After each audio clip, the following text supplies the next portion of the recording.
Tractate Eiruvin, page 97, 4 lines from the top of the page. Shitzia Tzvi Siman is just an acronym to know the abbreviation of the study. The subject, we start with Melechet Kosher, one of the 39 type of work on Shabbat is putting and knotting, putting together and make a knot over, here it's in a tefillin or tie. So there are two different types. One is called Kesher Shel Kayama, which is tightening something permanently. And there is the other one, it's something that it's not permanent, it can change. Here is an example. You see, this is the head tefillin. Everyone see it? Yes. Yes? Okay. So you have here the head tefillin, and you see here this part, we're tightening it this way. Now imagine a situation, usually people should carry the tefillin. We said it many times, when you're traveling, you should take the tefillin with you. What happens if you forgot your tefillin? You need to use the tefillin that, whatever, the shul, the synagogue, whatever you go, they have, most of the times, they have an extra pair of tefillin. Or you ask your friend if you can borrow the tefillin so you can put them. Now the issue is that the size, it's different. There are some people, there's a story about the great Reb Chaim Shmuelevitz, was one of the greatest scholar in the past generation. He was a heavy-set person. So the story goes, when he was a little kid, he said to his father, he needs the, he looked at his father's size, and he said, "Oh, you see, I have a big head, so I can put the tefillin and extend it."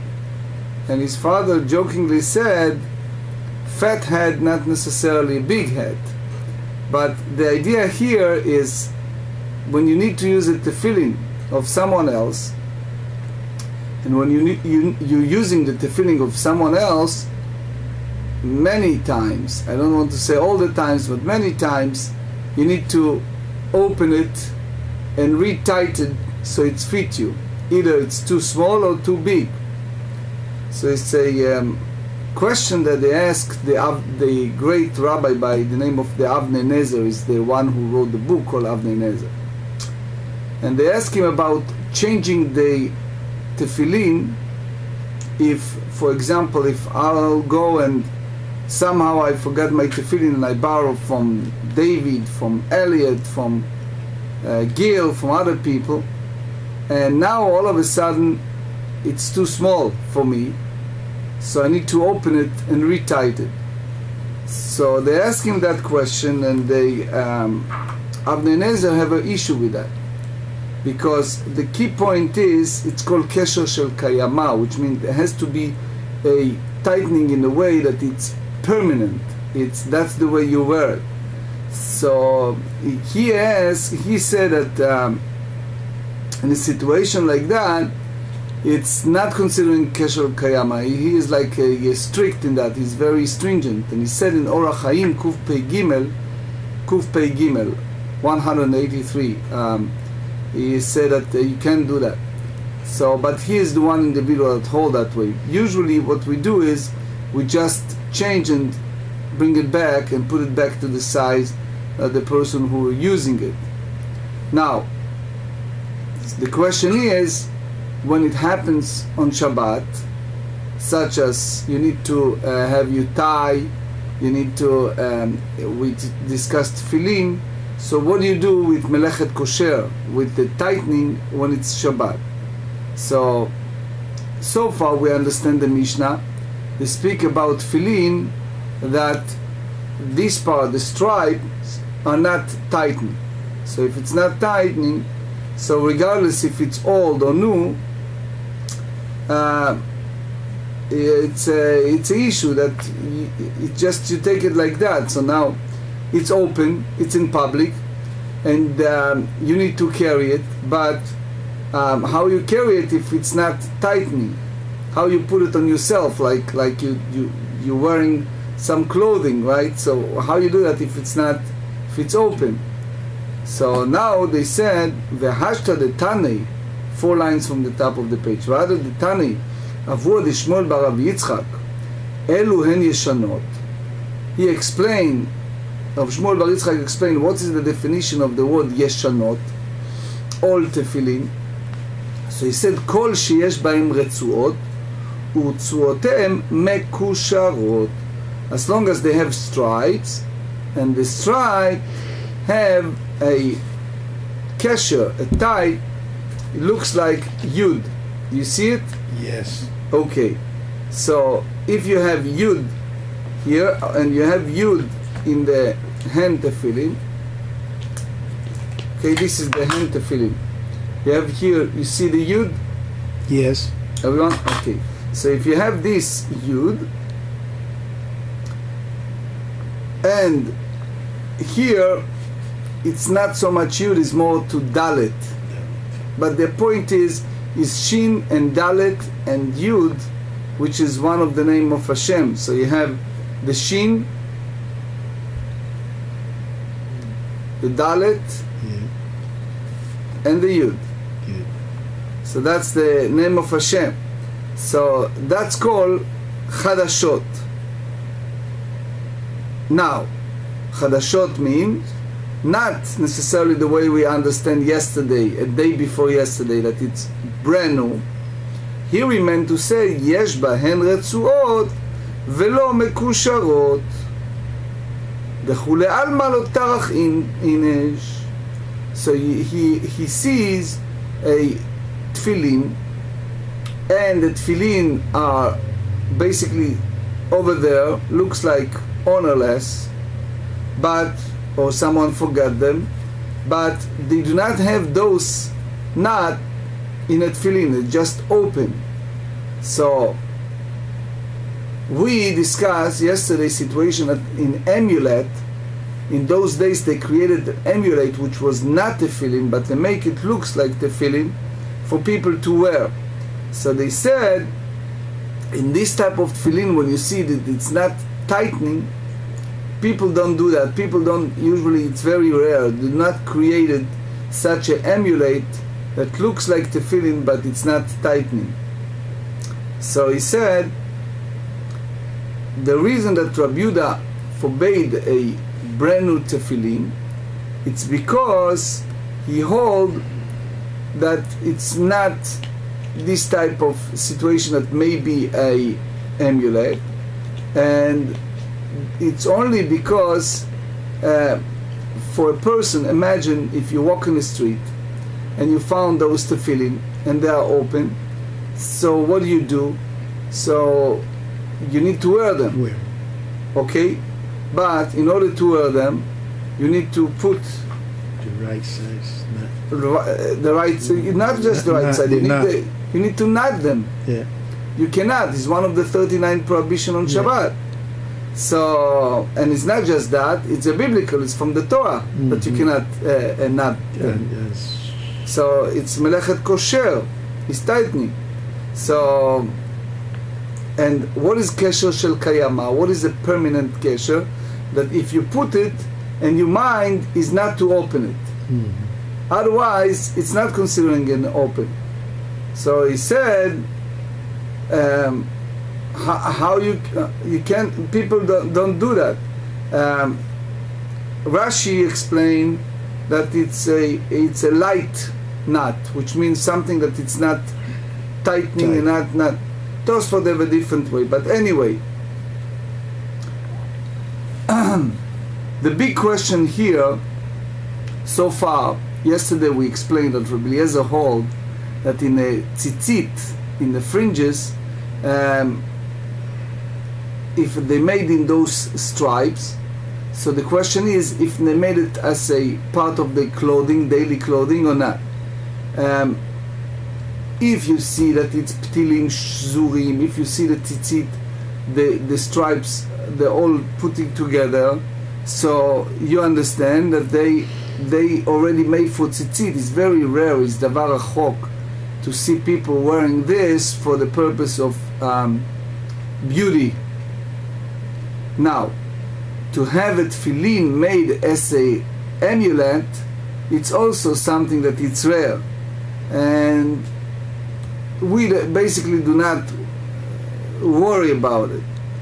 It's important to know that the Tosfot, the last Tosfot in the previous page, he explained that in both cases you talk about the kesher, it's a knot that in both cases. The only thing is that sometimes, especially in those days, they have the issue. He hold not the issue of chadashot, it's a brand new, but it's a very obvious, the whole idea of taking it on Shabbat. So in other words, the Tosfot conceptualized the whole discussion, the issue of on Shabbat, since it's one of the 39 type of work that forbidden, if a person found them, which we call here chadashot, how will be able to carry it without putting the knot. So now Gemara asks, "Veli anvu viu mianav." So Tosfot again go here and explain. He says there's the two point in the Tosfot, but I'm going by the second one. The whole point is, you see this tie. So when you're tying something like that, and what's your plan? You in the morning you tie, right? And then later, let's say after service, or you go home, you rest, you untie it. So that's, in a sense, it's not permanent. It's not kayama. It's something that you change. Now it's so, etc. So they ask here, how about if you're tightening this tefillin, but you don't put the knot in that manner? You just do it the same as doing the regular tie. So so why? Because Tosfot said that what is his mindset? You found it in the public domain, all right? So now you're putting it, it's a knot, but you put it in such a manner that right after Shabbat you're going to untie it. Yeah. Because that's the way you found it, right? So Tosfot said in the second explanation, that's also Rashba and Ritva, they said that that's considering not permanent, not kesher kayama, kesher sheino bar kayama. So Rav Chizda concluded from that, and he said, Amar Rav Chizda, זאת אומרת, עניבה פסולה בתפילין. So it means that if you take these stripes and you tighten them, now it's make it invalid, which means because Rabbi Yehuda does not allow to put this knot of the tefillin the way that you tighten your tie in order to rescue them, Rav Chizda concluded that therefore this type of knotting is make the tefillin invalid. So Rav Chizda hold, that's according to Rabbi Yehuda, that tefillin is considering a clothing, and the whole idea is specifically if he put it the way that derech mitzvah, the way that we put it now, since to put it like a tie it's forbidden in a tefillin, so if he put tefillin that it's like that, it's considering a carrying, it's not clothing, it's not in that sense. We don't juxtapose it and say it's the same as wearing my shirt or wearing my tie. So therefore we are he derived from that it's we're not allowed to put the tefillin on Shabbat in such a manner, the way that you're tightening it. Meaning, in the tefillin you need to have a permanent way of tightening it. According to Tosfot, only regular tie that I recognize, that's fine, that people recognize those type of tightening. There is a Gemara in Chulin, the first chapter, that tells us that any tightening that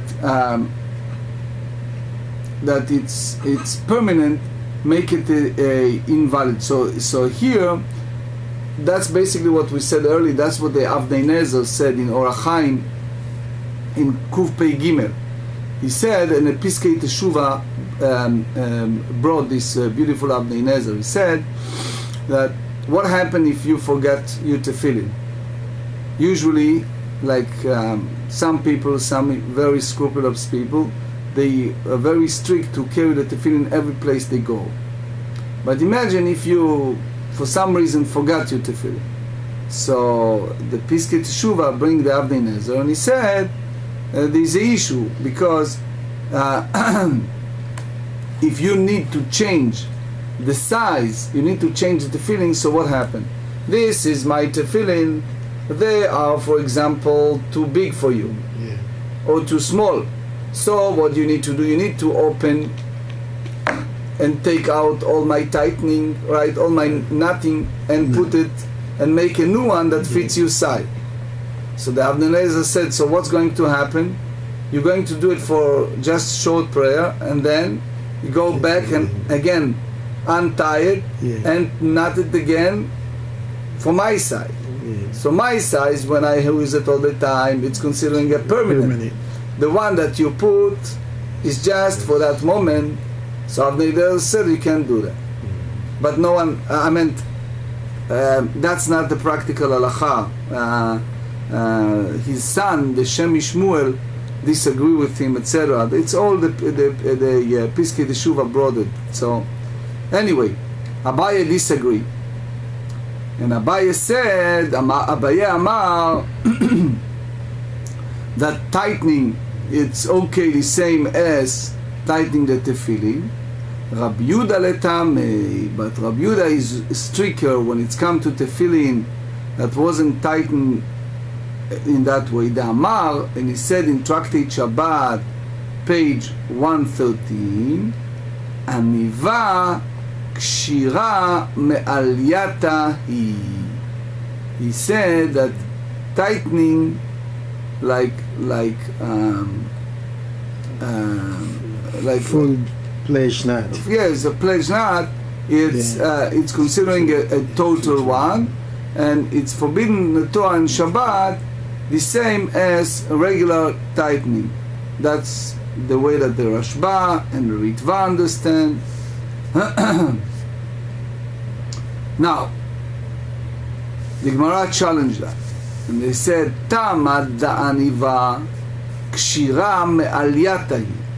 Abaye hold that the reason of Rabbi Yehuda to forbid the brand new tefillin, it's because in order to make this type of tie, you have to make it permanent. So that's basically a violation of kosher, of knotting on Shabbat. Halavachi, otherwise, anivleu. Otherwise, you can put it like you're putting the tie, and then you untie it after Shabbat.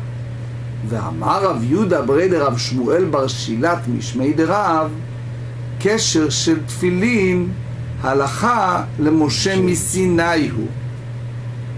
So he said that the knot of tefillin, that's one of the tradition that we receive from Moshe Rabbeinu in Sinai. So Rashi explained to us that the way that we put the dalet in the head tefillin, okay, and the way that we put the yud in the hand tefillin, and the way that we put the shin on the backs of the tefillin, this is together, Rashi said, the name of Hashem. It's Shin and Dalet and Yud. So therefore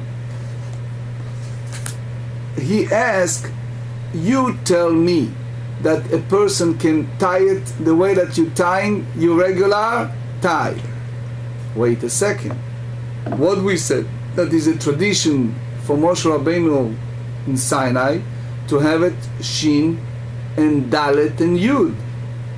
So tightening the way that, knotting it the way that you put your tie, it's not the way, I'm not putting my tie the way that it's here, it's two different ways. So that's the way Rashi understands it. The Chidushei agrees Levi on the Rambam. He said, it's in Hilchot Tefillin, chapter 3. So he said a little different. He elaborates basically on the Tosfot here. Tosfot is strongly opposed Rashi, because what did Rashi say? Rashi said that everything need to be exposed. Hakol galui. Everything need to expose in Tefillin. Why? Because in the Tefillin, when others see, like in a mezuzah, the shin is inside the mezuzah, right? And you can cover the mezuzah, you don't see anything in the scroll. But in the Tefillin, you have to put the shin outside, because the sentence, the line said in the Torah, V'ra'u kol amei ha'aretz, all the people, others, meaning people who are not educated, will see Ki Shem Hashem nikra alecha, because the name of Hashem is upon you. They see that you have a fear of Hashem. Ve'yar'u mimecha, and they give some reverence, some veneration. They in a way, it's like they respect you. Now, there's a famous story about the Or HaChaim HaKadosh. It was a great Sephardic rabbi. The story goes that he was either he was thrown or he was in a field, but anyway, he was encountered in an area of wild animals, lion, and they said, according to the story, legend, that nothing happened to him, and people thought that it's a miracle. But he said it's simple in his view. He said the whole idea, if a person is a person of God, man of God, have a fear of God, feel the presence of God all the times, so therefore the animals will not touch him. They have respect, they see it. Otherwise, if a person sin, he lose the image of God, as we said in Genesis, that the person created with the image of God, and therefore the animals can attack him. So he said the idea of tefillin, you're putting the name of Hashem, so others give you a proper respect. So far he said that it has to be outside, unlike mezuzah, okay? So the Tosfot hold that the outside of the tefillin, specifically the shin, he says that it's halacha leMoshe miSinai, that we receive it. But here the Griza Levi said that in order to understand the Tosfot properly, it's only the dalet.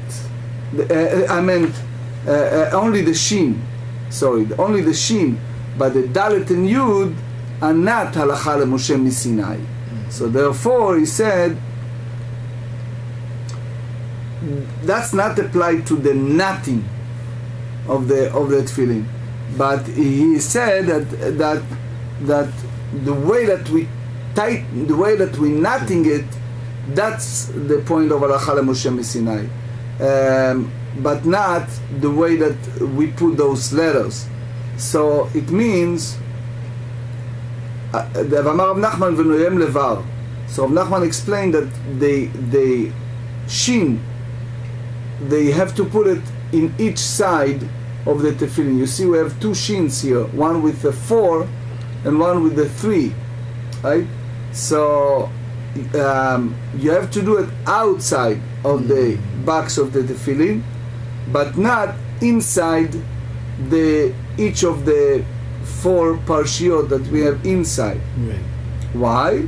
Because we said that they have to be exposed. People needs to see it, unlike mezuzah.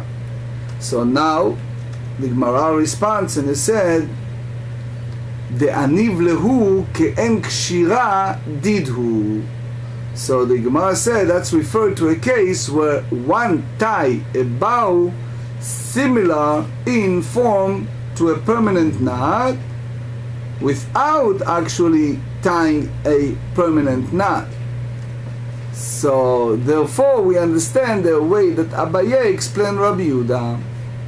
Okay, now we bring another point of Rav in regard to tefillin. Amar Rav Chizda Amar Rav הלוקח תפילין ממי שאינו מומחה.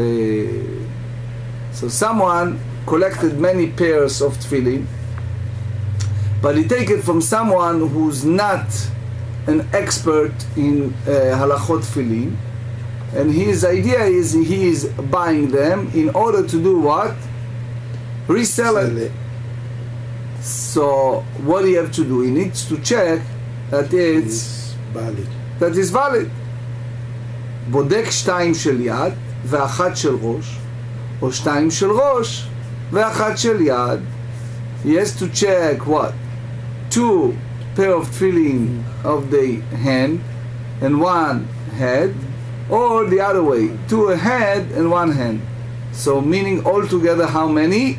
3. If these 3 are valid, kasher, so he can take it and sell it, because this salesperson is considering an expert, and you can purchase from him other tefillin even without checking. In other words, you do 1 trial, you do 1 checking, and the minutes it's fine, boom. So in other words, it's not expecting from a person to constantly go and check it. You do it 1 time. Yeah. Tosfot explains that you can examine those tefillin once in a way. He says that that's the best way, in lechatchila, the best way to do it is to check all the tefillin, and the best way to do it is to take tefillin only from someone who's have a reputation and is an expert on that. But here, according to Sfot, Rav speaking about by b'diavad, is if it's in a circumstance that you have no other choice, right?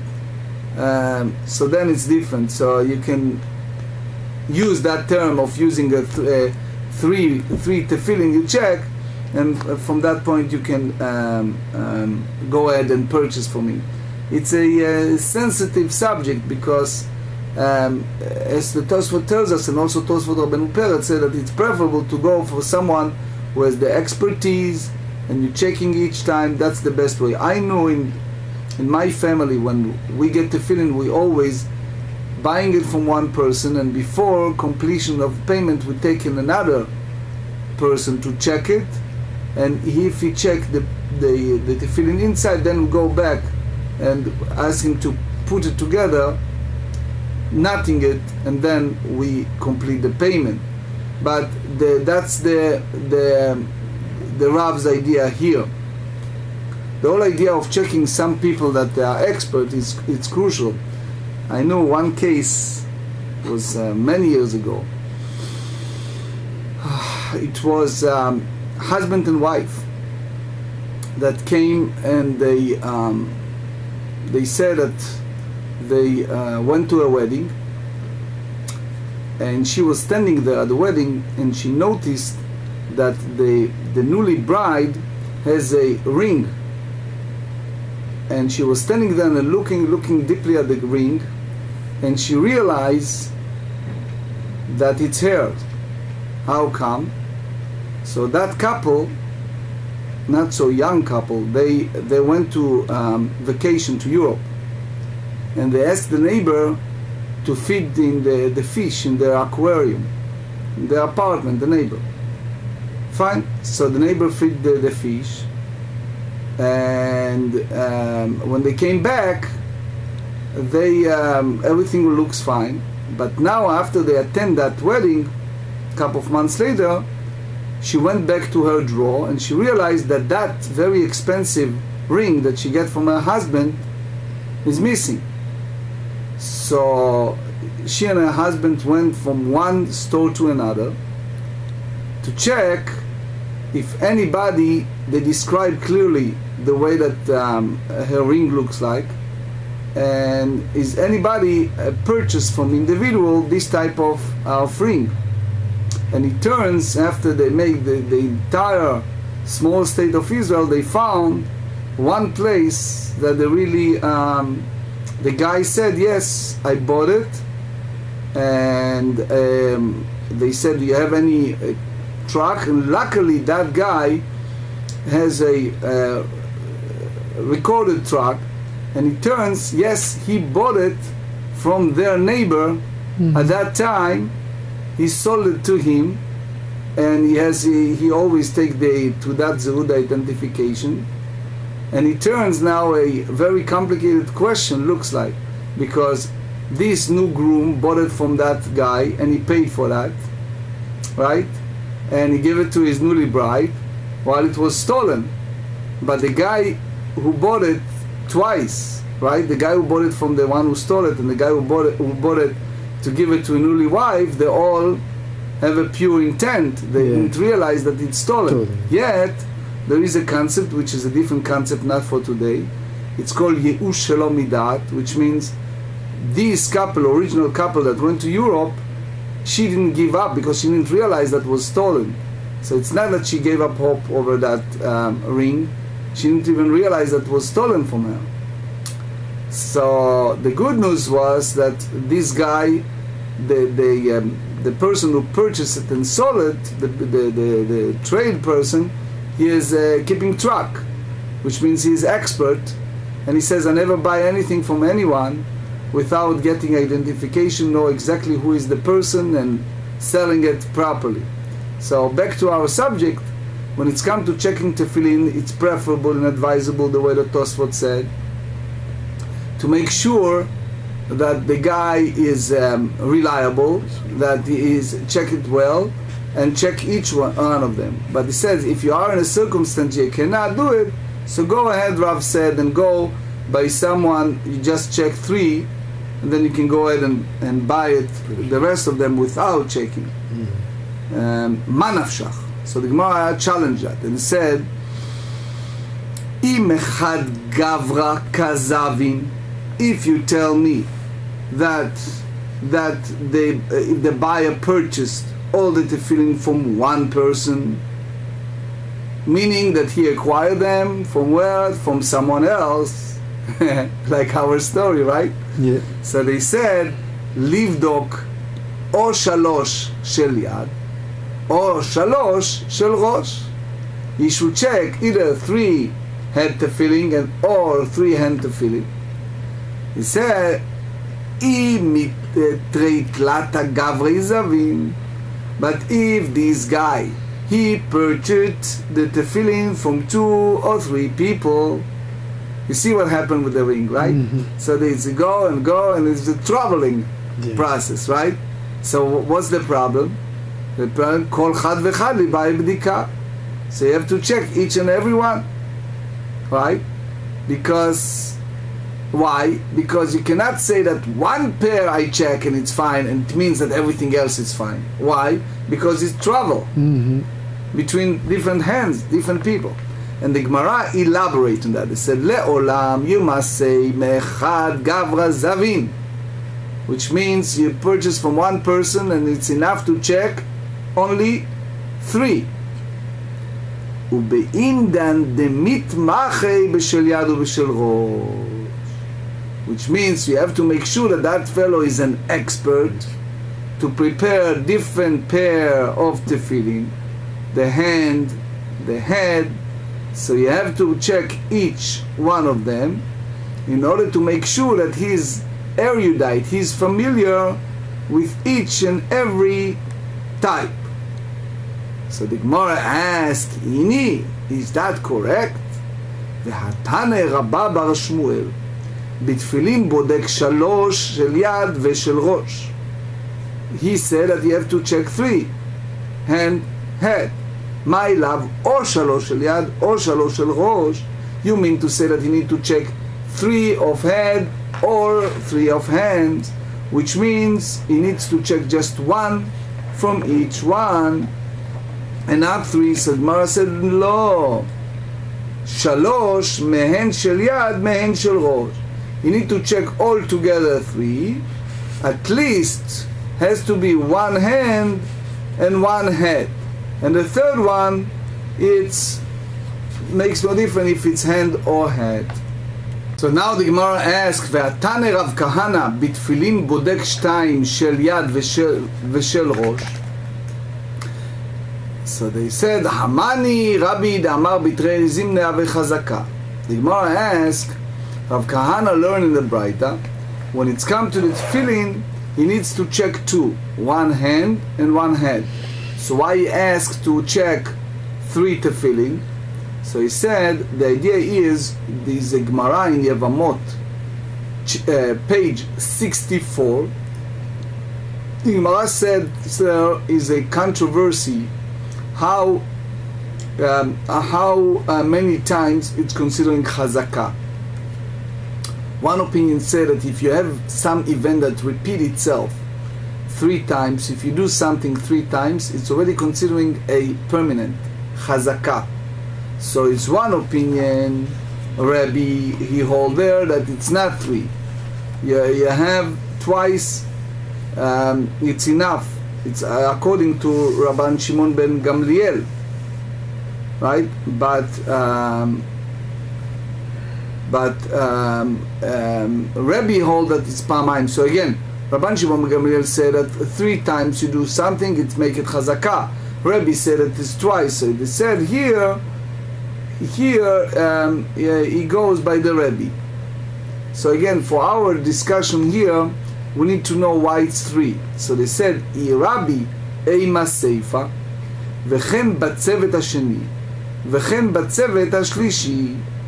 So if someone takes several pairs of tefillin, so he said he needs to check pair. So if he check one, since he check it once, twice, three times, then it's already, you have a pattern, right? It's like permanent situation. So therefore, you don't need to continue checking. Three times it's enough. So for Rabbi Shlishimi Itle, but if you go by Rabbi Yehuda Nasi opinion that the third examination is necessary, so he is not required. If you remember in Yevamot 64, we just said he doesn't require three times, twice it's enough. So since he's not required a third examination to establish a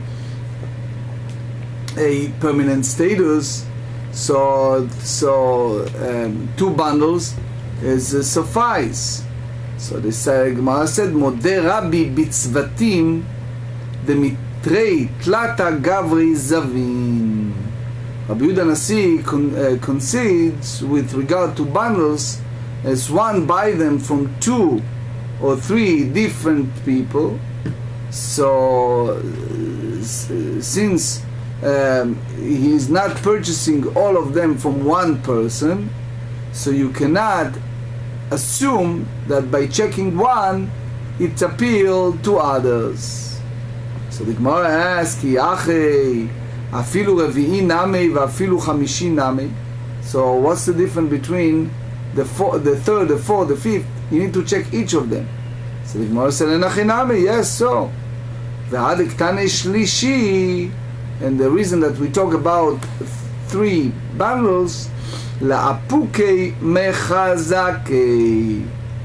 It means we cannot juxtapose our discussion to the discussion of chazakah in Yevamot 64. Over there it's a different point when you do something three times. Ule'olam, afilu revi chamishi name, which means you have to check even the fourth, even the fifth, right? And Rashi explained, since you don't depend on chazakah, you have to continue on all the times. So now the Mishnah said, Metza'an tzvatim o krichot. If you found many pairs of tefillin, that they tied in a bundles or wrapped piles. So they remember the Mishnah said you need to sit and wait after Tisha B'Av is over. So they said, "My tzvatim u my krichot." What is the meaning of bundles in this context? What's the meaning of wrapped piles? Amar Rav Yuda Amar Rav, hen tzvatim, hen krichot, which means he said the same types of objects are called bundles, and they are also called a wrap pile, which means that both contain more than one pair of tefillin. And he said tzvatim zuvei, krichot dikrichan tuva. Bundle consists many pairs of tefillin arranged in pairs. It's called zuvei, of a head tefillin with the arm, and the wrapped piles indicate that many tefillin are wrapped together, but there's not particular arrangement, just wrapped together. So what did the Mishnah said? Machshich aleim mevi'ad. He needs to wait until it's dark, when the Shabbat is over, and he guard them, and then he bring them inside the house. So the Gemara said, Ve'amai, why need to wait until it's dark? Le'ailinu zug zug. Let him bring just pair by pair by pair, and that's it. Amar Rav Yitzchak Breid Rav Yuda, Ledidi miparshelei minei de'aba. I explained the way that I understand from my dad, my father. Kol she'ilu machnisan zug zug, if a person bring them in a pair, ve'ilo vechalot kodem leshkiat hachama, and they are finished before sunset. So machnisan zug ve'ilo machshich aleim umeviam. So he brings them in pair by pair, but if it's not so many pairs of tefillin, so what he do, he waits there with all of them until dark, and then he bring them in. That's the way we explain in page 95. Ubesakana mechasan ve'olech. So he said, in the case of dangers, remember we talked yesterday, so he need to cover them with his talit and he leave. Tanya, but the question is, we see a different braita, ubasakana molichan pachot 400. So he said, in the case of danger, you need to take it, the only limitation is 4 cubits. So you need to take them about three times. Amarav. So what do you see here? So it's the opposite of what we said in the Mishnah, that he just covered them. Amarav lo kashya ha besakanat nochriya besakanat listin. It's two different stories. One that we speak in the Mishnah that it's dangerous. What's the dangerous? It was that time the enemies, that they put a decree against us have the freedom to put tefillin. So that was in the Romans' time, that they forbade us to put tefillin. So if they suspected a person that he puts tefillin on, they may kill him. So he should not bring himself to a state of danger. So the Mishnah suggested what he needs to do. He needs to cover the tefillin with talit. So in order not to have them staying there in a level of like disrespect to the tefillin, and he can leave, and then later, he can come back. Nighttime, etc., he can pick them up.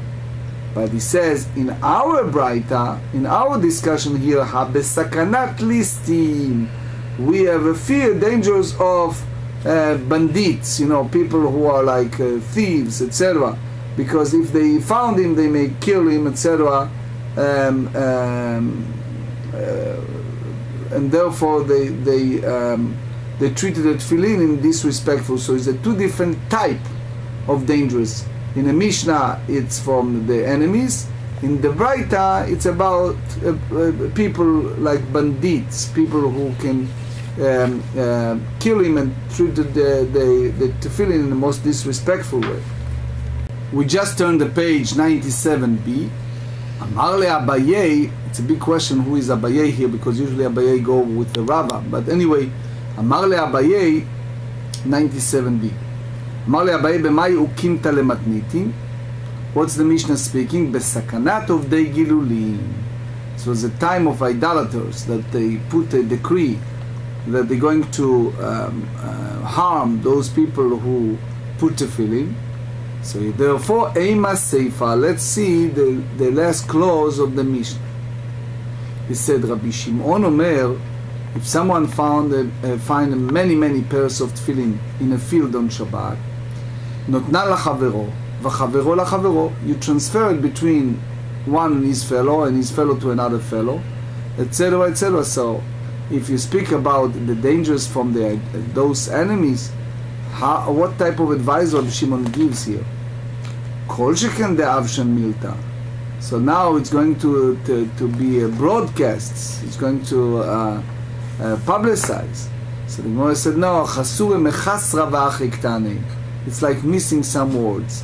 B'med dvarim amurim, that in a time of dangers he need to cover the tefillin. Besakanat uvdei gilulim, that the idolater kill anybody who put tefillin.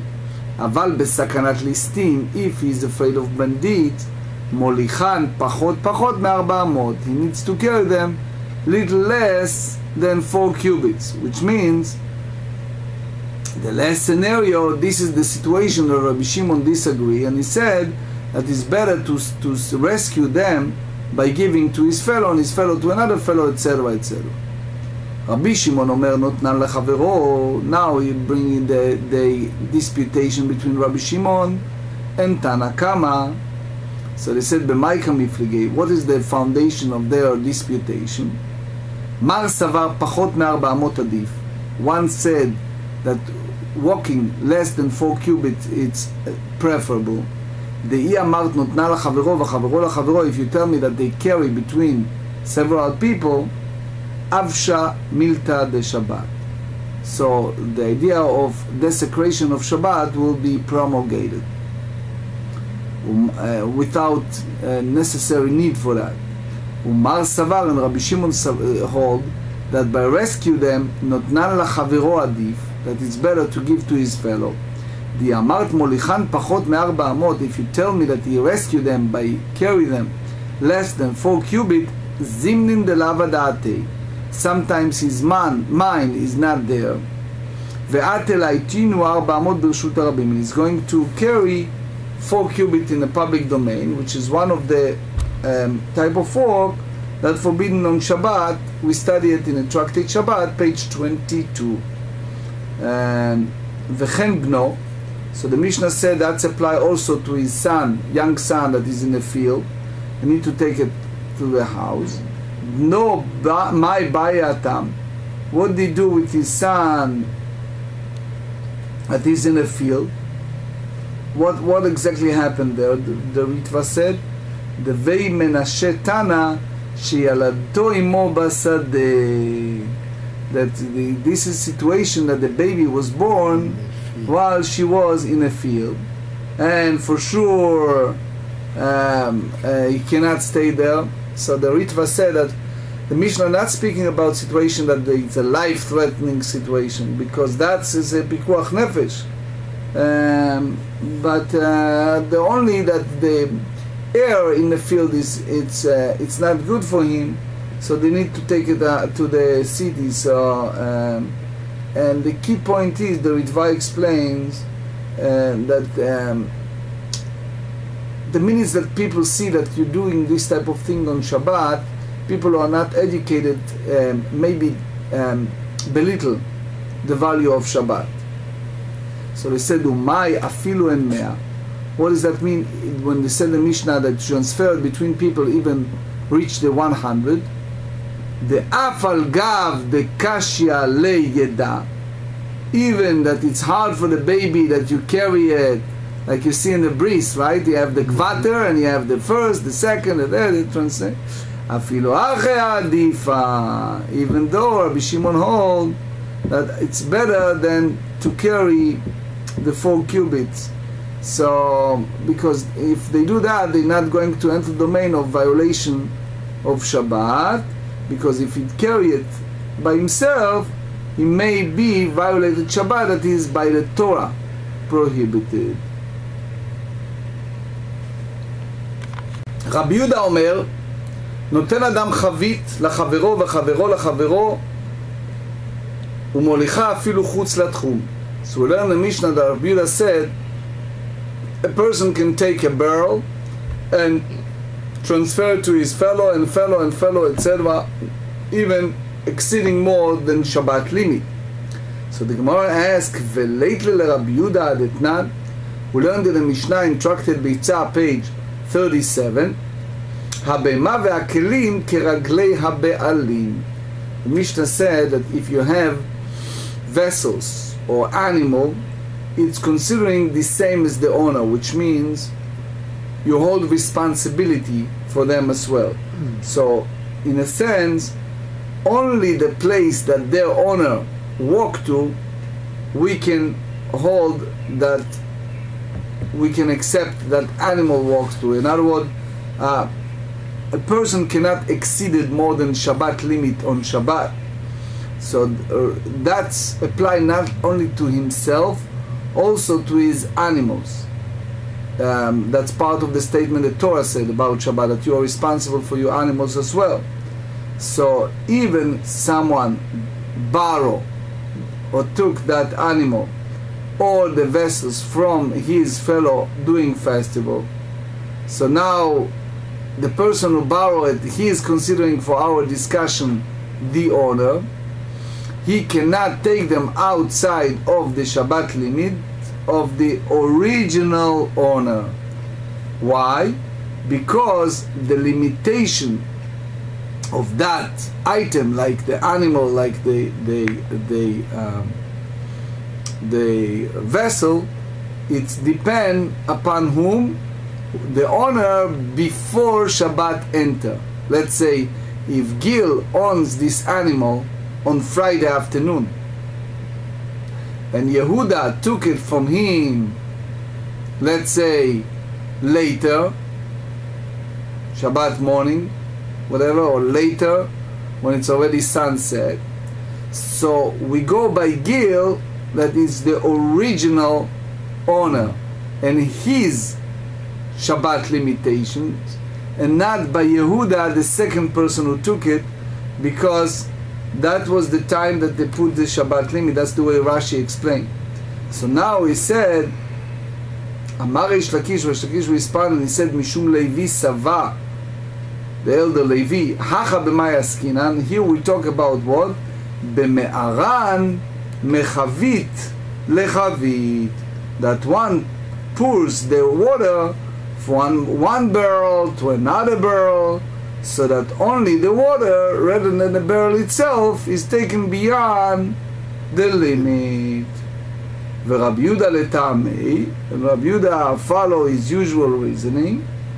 The Amar Maim en baen mamash, that he said that water is no substance, which means it's not significant enough for it transfer beyond the Shabbat limit to be prohibited. Detnan, we learn in Tractate Beitzah, page 37, Rabbi Yehuda poter b'mayim mipnei she'en b'ayim mamash. Rabbi Yehuda exempt the law of limitations on Shabbat. You can exceed it more than the limit of the owner. Why? Because it doesn't carry any substance.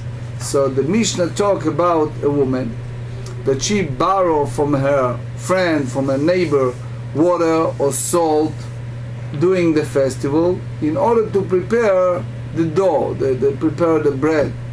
So therefore, if women take it from her friend, etc., so imagine that one of them took it in the north part, and the one who get it, the water and the salt, she went to the south, which means that they have a distance of 2,000 cubits between one another. So you cannot transfer that door from its domain. Why? Because again, it's the issue that it's a limit. But he said, Rabbi Yehuda disagreed, and he said, the one who owns the water or the salt, she cannot put that upon the one who owns the original flour, because water or salt is no substance. So you can take this dough up to the limit of the owner of that dough, and even exceeding more than the owner of the water. So they said here, לא יהלך מה שבזו יותר מרגלי הבעלים. So here we talk about exceeding more than the owner. So they said, Eimar de shamat le Rabbi Yehuda. In other words, we explained so far that you don't exceed it more than the owner can go, more the limitation. So maybe we said, followed Rabbi Yehuda that said that the water has no substance. So they said, Heicha dibli'an be'isa, which means that it's combined with the flour. Heicha de'itnehu be'enayu, with the dough. But Heicha de'itnehu be'enayu. But if it's the pot of cooked food, it's still in the eye, person can see it. Mishamatle, you mean to say that the water has no substance and you can take it outside of the Shabbat limit, the original owner Shabbat limit. Said Hacha bigdera, you have here fully cooked food. Amar Rabbi Yehuda lo batle. So the Rabbi Yehuda said that they cannot. It's not incorporated with other type of food, so you cannot take it outside of the limit of the original owner. So since he hold that way, he said Baenayu Batle. So you mean to say that unadulterated state, which is it can be because you can see it. So he said that Tanya, we learn in Beitzah 39.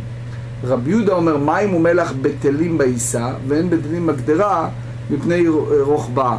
Both will say that water and salt are nullified in dough. However, they are not nullified in a pot of cooked food, because the water and the salt are in a way that it's not batel, it's not they have this gravy, right? So we are dealing with a barrel that acquire resident, and therefore they part of the owner limitation. מים שלא קנו שביתה, when you take water that it's from hefker for something that's ownerless, that did not remain in one place, which means the spring or river water, askina. The batla chavit לגבי המים, because the barrel is nullified relative to the water, since the barrel is designated to hold the water. Kidetnan, as we learn in the Mishnah, Tractate Shabbat, page 93, Hamotzi hachai bamita, if person carry a living person in the bed from the private domain to public domain, patur af al hamita mipnei shehamita tfela lo. So he is exempt even from carrying out the bed due to the fact that the bed is secondary to the person. So which means the person being carried lightens the load and therefore assists those who bearing him. So he said, Hamotzi ochalin pachot mikishiur bikli. But if one carries out amount of food less than the measure that determines liability for carrying out food on Shabbat, so they said, Patur af al akli mipnei shakli tafelo, is exempt even for the vessel, due to the fact that the vessel is secondary to the food inside him. Because if you remember, when we study Shabbat, it's grogert, it's a dry fig, that's the measurement. So they said, Mativ Rav Yosef, Rabbi Yehuda Omer b'shayara. Here, Rabbi Yosef asked for the bride. Rabbi Yehuda said that if you have a caravan that dwell in that valley, and they are, by force of circumstance, they don't have water close by, so Rashba and Ritva said that not in a situation of their life dangerous situation, but it's something that looks like they have no other choice, and they need desperately water. נותן אדם חבית לחברו וחברו לחברו שבשיירה. So a person can carry the barrel of water from one person to another. בשיירה אין, שלא בשיירה לא.